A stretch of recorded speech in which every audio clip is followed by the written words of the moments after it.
Mujahid Muhammad Rocket Galatomi Baganagan Baganagan Khara or TikTok and I think yeah system no walid daw dem na one be to so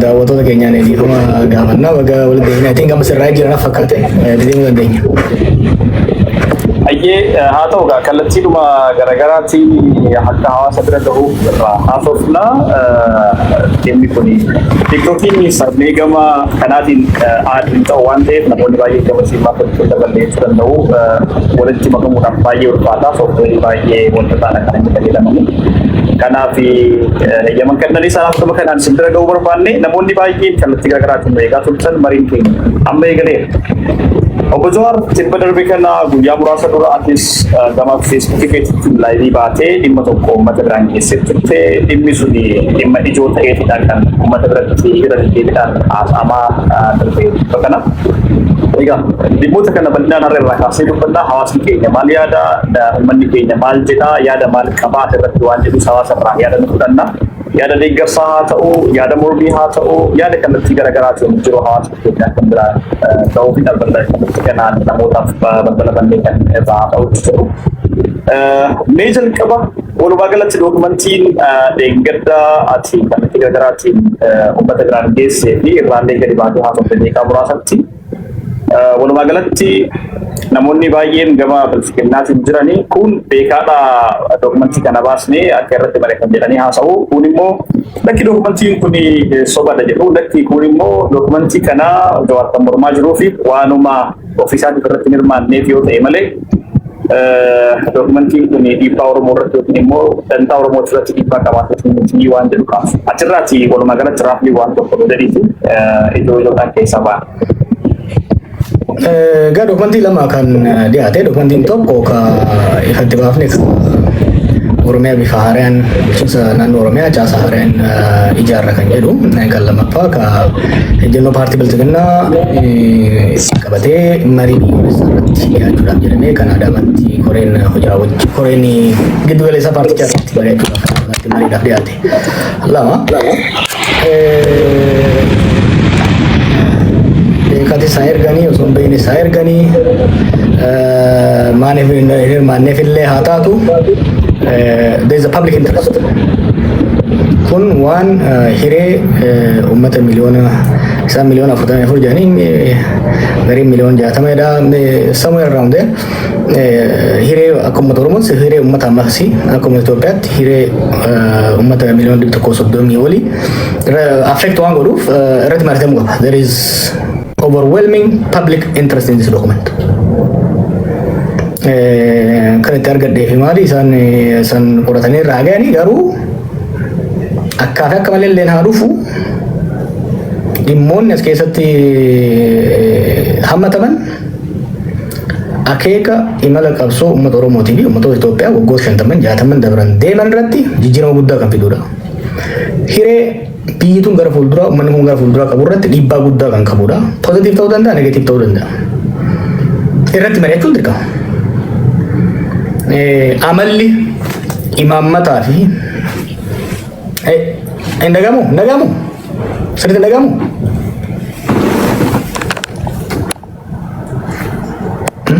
Wayyaani.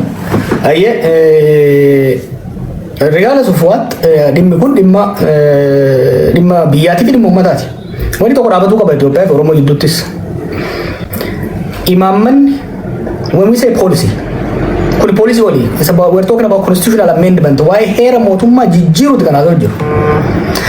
Heerri mootummaa wixineen dhiyaate sadarkaa adda addaatti uummanni bulleessee irratti wal falmee irratti walii galee irratti tadiraaddareeti kan gara seeratti jijjiiramuu qabu. Waan paartiin tokko koree jiddu galeessaa isaatitti icciitiidhaan dhandhaaree biyya irratti fe'uu danda'u miti jechuudha. Duraan akkana danda'amuu ni danda'ama ta'a amma garuu hin danda'amu. Bara teknooloojiin jabaate kanatti bara dammaqinni keessattuu mooraa siyaasaa Oromoo hedduu ol ka'e kana keessatti icciitiidhaan waan tokko dhandhaarree icciitiidhaan bilcheessinee itti feena taanaan waan hin taane jechuudha. Kanaaf irratti mari'atuun barbaachisaadha. Anis saniifin fuudhee dhiyeessee akkuma yaadatu hoggaan dhiyeessu toltu famtuu isallee dhiyeessine qabxiilee afur gurguddoo irratti yaani dhiyaatee jira. Constitutional amendment akka heera jiru irratti tokkoffaan waa'ee federalizimiin amma jiru kasabdaneessaa kun akka jijjiiramu yaani dhiyaatee jira. Lafti hanga ammatti bara baarootumsaa itti zagayyaas fa'aa irraa kaasee hanga ammatti mootummaan lafti kan mootummaa bara uummataatti dhiyaatee jiru ture san keessa darbamee argamu akka lafti kan dhuunfaa akka taatuu fi meeshaa mala walitti akka gurguramu akka dandeessu piraayivetaayizii akka taatu yaani dhufee jira. Magaalota gurguddoo Dirreedawaa fi Finfinnee dabalatee sadarkaa federaalaatti akka jijjiiramu kan jedhu dhufee jira. Sirni bulchiinsaas Prime Minister irraa gara Presidentiitti yaa jijjiiramu yaani jedhu. These are very important fuulduree biyya saniitiif. Kanaaf mariidhaaf dhiyaachuun isaanii barbaachisaadha. Nutis har'a waan silaa isaan godhuu qabani waan kana silaa godhuu qabu paartii biyya bulchuutu gadi ba'ee uummata wajjin waan kana ifatti irratti mari'atee yaada fudhachuu qaba ture jechuudha. Waan silaa isaan godhuu qaban nuti waan gooneef nu galateeffatamuu qabna malee hedduun isaanii nu galateeffataa jiru. Waltajjii dhoorgamanii achitti ukkaanfamaniiti kan jirani. Kanaaf gammachuu qaban waan kan dhiyeessuu keessatti yattamu.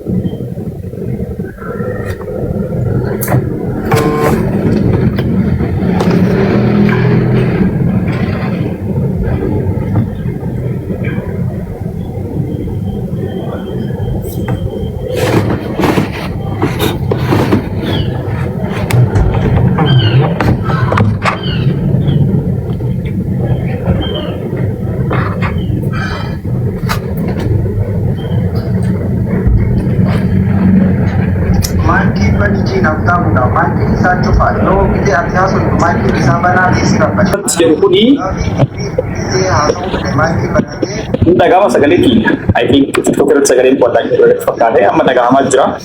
Anatu mute godhee ture dhiifamaa keessatti jeeqnee fi of kalcha warri gama TikTokii dhufaa jirtanii sagaleen gamaa gamanaa abboola turte akka walirra kunnee fi mute godhee ture dagadhee gaafii tokkoon kaasaa fi jiru obbo Jawaarii namoonni gama kana hordoftanis akka nu dhaggeeffatanii fi ajandaalee ijoo afran kan keessaa waa'ee lafaa irratti qabxii ijoo si kaasuu barbaada.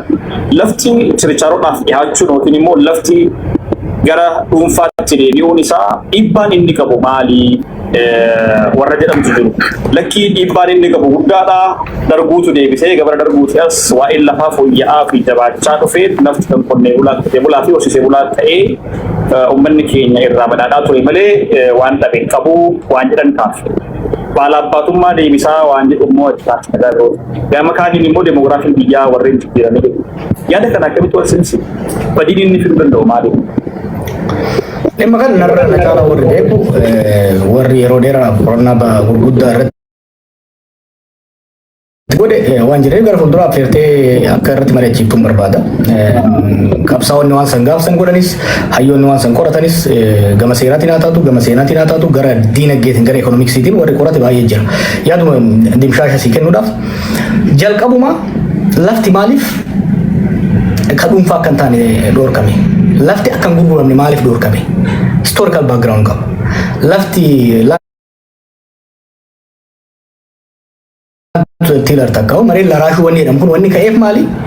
Sirna fi udaalaa jalatti qonnaan bulaan keessattuu uummanni gara kibbaa jiru Oromoos dabalatee lafa irboofsisoo ture sirna abbaa lafaati ture. Sirna abbaa lafaa kana keessatti lafti namoota muraasaan warra aangoo qabuu fi qabeenya qabu muraasaan qabamee uummanni irra jireessi sadarkaa ashkarummaatitti irboofsisoo safaraa waan tureef lafti qonnaan bulaaf haa taatu jedhan. Lafti qonnaan bulaaf haa taatu jedhan hin dhiifne zagayyeen fa'aan baaruun fa'aan. Qonnaan bulaan kuni seeraan lafa kennitee fi yoo calliftee itti dhiifte dureessi kaleessa saameetis maal godhees callaa harkatti qabate yoo qonnaan bulaan kun akka gurguru hayyamtuuf taate bifa adda addaatiin gaafa qonnaan bulaan kun waan adda addaatiin rakkate lafa kana deebisee mallaquma kaleessa saamee kiisha kaayataniin deebisee fudhachuudhaan qonnaan bulaa kana ciisanyuma kaleessatitti deebisa. Lafti qabsoo guddaadhaan harka qonnaan bulaa seentetu deebitee baatiidha. Okay. Sanii as jijjiirama gurguddaan dhufee jira. Itoophiyaan Oromiyaan sadarkaa lafti odoo kan dhuunfaa taatu taate qonnaan bulaan hin miidhamne geenye irraa kan kun mari'atamuu danda'u qaba. Yaada kana yaada gaafa gaaddisa hoggansa Oromoo irra turre mariidhaaf akka dhiyaatu akka yaadaatti yaadii dhiyeessaa ture. Hayyoonni gurguddaan hogganoonni keenya bakka jiranitti jechuudha. Odoo wanni sana hin gahin wanni sun diigame jechuudha. Kun silaa bullaa'ee mari'atamuu qabu ture akka hayyoota biyyaatti akka hoggansa siyaasaatti. Maal ta'uuf deemasti fakkaate akka laallutti fakkeenyaaf maqaa liizii jedhuun maal taate wayyaanee jalatti warra wayyaanee seera mootummaa godhan lafti akka gurguramne godhan. Haa ta'u garuu luuppool itti fayyadamuudhaan maqaa liizii jedhuun lafa naannoo magaalaa naannoo Finfinnee naannoo Adaamaa jiru kana mootummaan qonnaan bulaa irraa fuudhee gurguraa ture. Imagine yoo bilisa kan gootu taate waan waggoota 20 kana qonnaan bulaa Finfinnee naannoo saniitti irra ta'e sadarkaa Oromiyaatti maltipilaay godhuu deemtaa jechuudha. Sadarkaa baadiyyaatti dhalatteetitti. Haga ammaa kan mootummaan gurgurachaa jiru dallaan gurgurachaa jiru lafa magaalaa mana irratti ijaaruudhaaf warshaa irratti ijaaruudhaaf kan gurguramaa jiru. Lafa baadiyyaa gaafa akka gurguramu kan hayyamtu taate qonnaan bulaan xindii takka xindii lama qabu kuni hiree akkamii qaba kan jedhu waan irratti mari'atamuu qabu. Waan qorannaa guddaa gaafatu waan marii guddaa dibeet guddaa gaafatudha. Ani akka jedhaa maan dhufin kan jedhu miti garuu osoo hin bullaa'in iccitiidhaan galma keessatti bilbila namoota irraa guuranii Ripablikaan gaardiidhaan marsiisanii mariin goone jedhanii istaambaa chaappaa irratti hidhanii deemuudhaaf deeman kun dogongora guddaadha yaadeen qaba.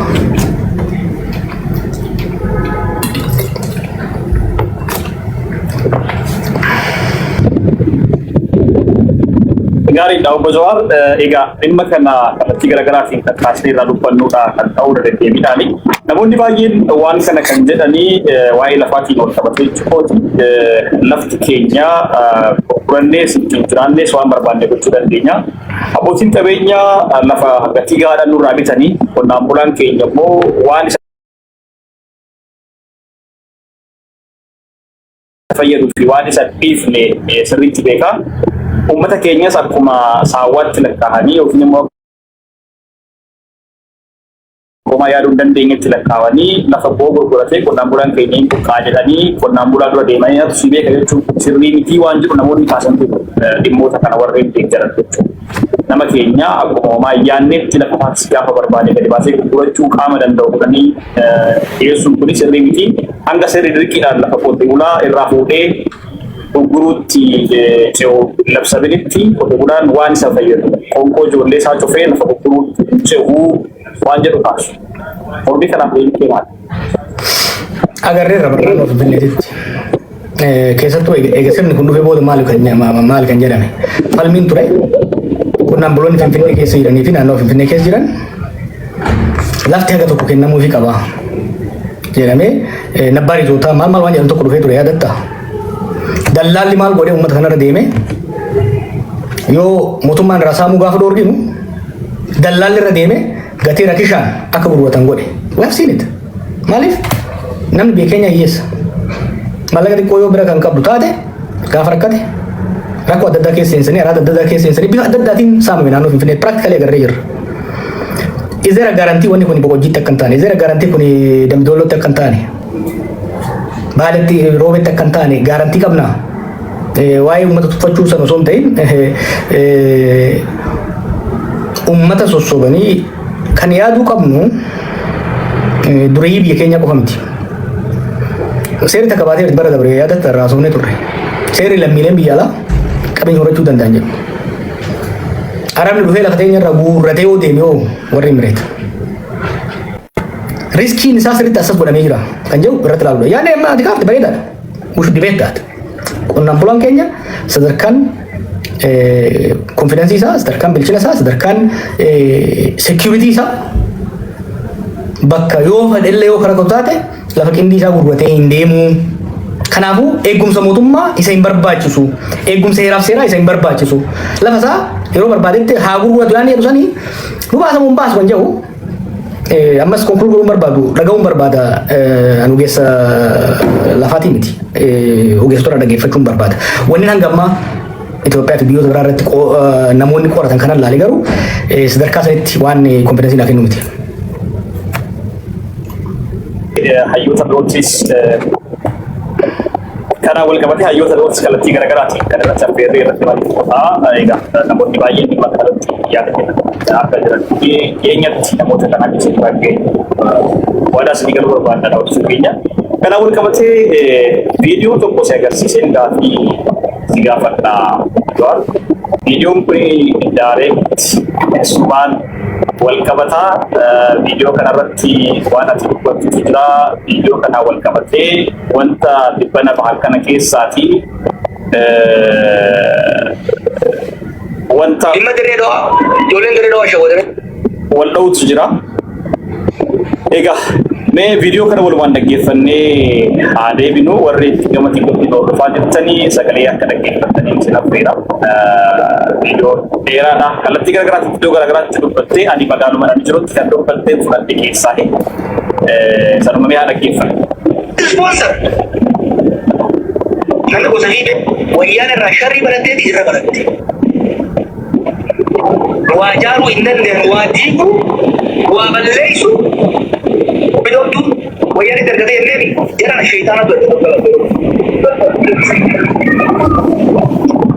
bar Oromoo kana keessatti kan hundatti beektan kun dhugaatiin kan Wallagga Shawaa Arsii maal maaliifi amma balbalatti hidhee bitee nama qoqqoodu barbaadu ture. Kanaaf irree waa'ee abooshaa sana isin gaddaa isin jedhe. Hamma dandeessanitti abooshaa kanaas hamma dandeessanitti gosarraa baasa maqaas. Abooshaa aramaa jaan abooshaa alaati. Abooshaa gaara cilaaloo jaan abooshaa sheedamaatiif.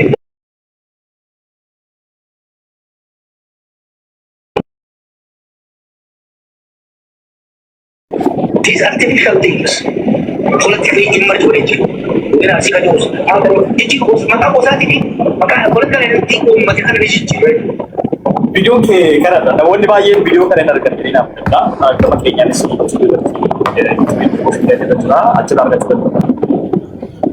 Tibba kana gola jedhanii wanti isaan gadi baasan kuni kanaa wal fakkaata. Kana duras iddoo biraatti kuni dhiyeenyadha kan dubbatte. Kana duras bara 4-5 dura waan kana dubbatte. Har'a maaliif mormitaa namoonni jedhanii viidiyoo kana gadi baasanis gaafatanii dhimma golaatiin wal qabsiistee wanta taasise kunii fi wanti amma gadi ba'e kun garaagarummaan isaa maali? Ati maal jechuu barbaadde isaan maal fidanii jennaan mormuutti fi gaafii irra sifaaf barbaadde. Laal maal seete sababa qoccoola qabsoo Oromoo keessa turerraa qabsoon laaffatuun naafatuun irraa kan ka'e murnummaan biqilte. Murnummaan kun immoo bifa gandaa bifa naannummaa kana qabachaa eegalte bara akkuma wajjuma dhalte jechuu dandeessa. Kan irratti yeroo baay'een dubbachaa ture. Rakkoo gandummaan ture isaa eegalte akkamii as geesse balaan isii maali akkamii irraa naka jedhu. Yeroo jalqabaati fi kaadeen waan kana irratti barreeffama dhiyeesse bara 2006 amata 20 irraa bara san dhalachuu keetu mooji. Amata 20 irraa walgahii Korokoroon Oromoo walgahii hoosaa irratti hundeesse. Namni keenya waan akkana kan dubbachuu barbaadu sensiti ammallee xiqqoo disensaayiz ta'ee jira. Bara san akka taabuutitti ilaalan mana galee namuu wal hamataa garuu waltajjii irratti waan akkana haasa'an ture. Gaafa dhaqee achirra dubbadhu xiqqoo rifaatuun ture. Baruma itti aanee waggaa lama booda biyya waggaan dhaqee yeroo sana ittiin kabbaa dulaatu pirezidantii ture. Qondaalota walgahii yaadna dhiyeesse tokko ture.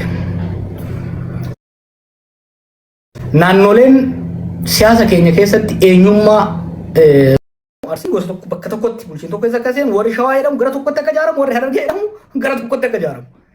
The exact opposite of what need to be done at this stage of our national struggle. Sadarkaa kanatti wanti godhamuu qabu akkasii miti. Ani godinni maa diigamee miti. Godinni sirna heera mootummaa keessa hin jiru jijjiiruu dandeessa. Aanaas akka feetan restructure godhaa deemuu dandeessa. Wanni restructure godhuun waa lama gargaaruu qaba haftaamu. Waa lama. Tokko ajandaa biyyoolessaa ajandaa biyya jaaru Oromiyaa cimsu tokkummaa uummata kanaa cimsu political agenda keenya tarkaanfii we have a political agenda as a nation political project san cimsuu qaba. Lama efficiency administrative efficiency takkaahu bulchiinsa saffisaa tajaajila saffisaa uummataaf kennuu irratti wanti amma isaan gola jedhan kuni gara lachuunu gadi baay'ee akka nutti haasaniin barbaada. Barreeffama sallaaleetiin jira. Wanni gola jedhan kuni wanni inni fayyadu argaan jiru tokko political integration ka jennuun ummata keenya wal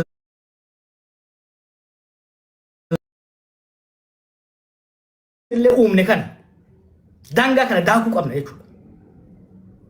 The ever solidifying borders between our people.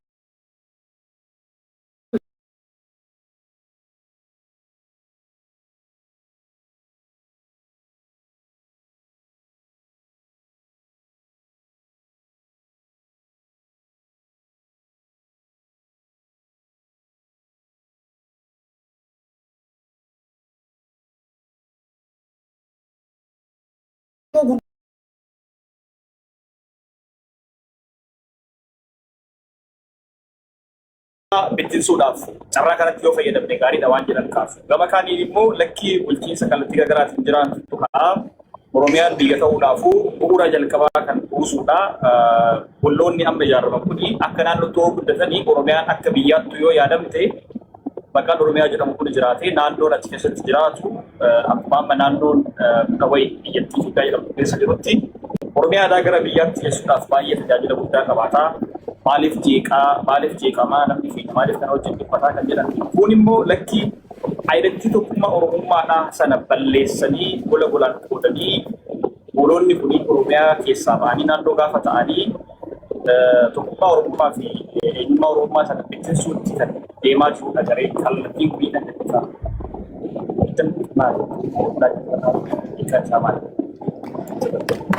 Kadura irratti amaree wani dho'isaan dhadhaaranii maal dho'isaa ta'a? Maaliif citii ta'a? Waan uummata miliyoona hedduuti waan fuulduree biyyaati maaliif citii ta'a? Hayyoonni biyya irratti amarate, yuunivarsiitii keessatti itti amarate, sadarkaa gandaatti irratti amarate, miidiyaa irratti amarate, wanni citii ta'uuf hin jiru. Waan kana amma qopheessanii maskaram irratti bara hojiitti hiikuuf deemanii. Waa'ee kadura amaratamuudha. Yaadni amma isaan jiran kan kaafte kunis haa dhaggeeffannu kunis haa dhiyaatanii nu wajjin haa mormanii yookiin immoo ifiifuu haa dhiyeessanii. Kaduraa isaan haa dhiyeessanidha. Yaada kiyya dhiyeesseera an kuni Oromoodhaaf balaa qaba. Itoophiyaadhaafuu balaa qaba wanni akkanaa kun. Wanni when not talking in the vacuum waan waggoota 8 dabre kana godhamaa jiru. Garee gadi bu'ee kan Sheekh Baddaa jedhee oofu. Anniyaa fi alajee uummata jaaraa jiru. Kanatu waa'ee wanni nutti haasa'uu barbaada. What is their intention? Maaliif gocha isaanii irraa madaallu. Hoggaa wanni tokko barreeffama qofa laallu. We read between the lines. Wanni guddaan isaan godhaa turan Oromoo jidduuttis haa ta'u saba salammoota jidduutti jeequmsa uumaati kan turan. Amma akka ajandaatti gaaf dura gadaabaa sana irra mari'anna. Wanni amma national dialogue ajandaa jedhanii baasan summi baay'ee of keessaa qaba. Waa'ee daangaalee waan jedhan gaafilee fakkeenya Sidaamaa fi Oromoo